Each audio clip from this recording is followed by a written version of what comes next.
ဒီ14သိန်းနဲ့ Roman inverter လို့စမ်းပြီးတော့သုံးကြည့်အောင်တခြားကောင်းတဲ့တစ်စိတ်တွေလည်းရှိပါတယ်ဒါ6 kW ထင်ပါကျွန်တော်ဈေးသင့်တဲ့ထင်ပြတရားလေးကိုရွေးပြီးတော့သုံးကြည့်တာပါ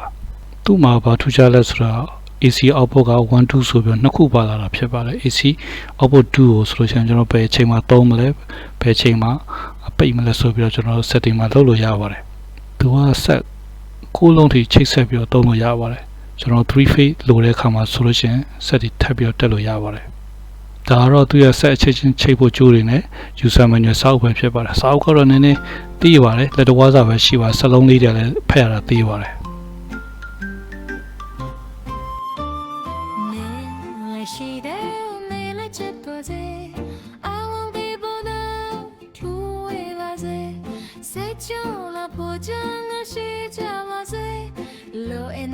ဒါတော့ဆက်ရအောက်မှာမြင်ရတဲ့အပေါက်တွေပဲဖြစ်ပါတယ် BMS ကြိုးတွေတို့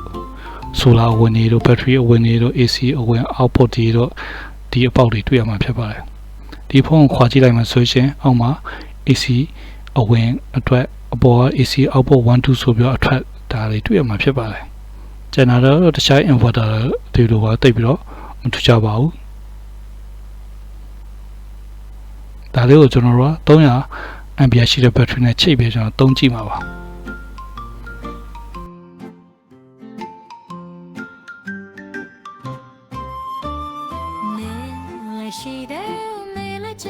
အခုကျွန်တော်ဆက်ကိုစပြီးတော့ဆမ်းပြီးသုံးကြည့်နေပါပြီ6 kW ဆိုတဲ့ခါကျတော့ aircon တစ်ကောင်ဝယ်နှလုံးကတော့အေးအေးဆေးဆေးနိုင်ပါတယ်အိမ်သုံးအတွက်ကတော့တော်တော်လေးဖူလုံပါတယ်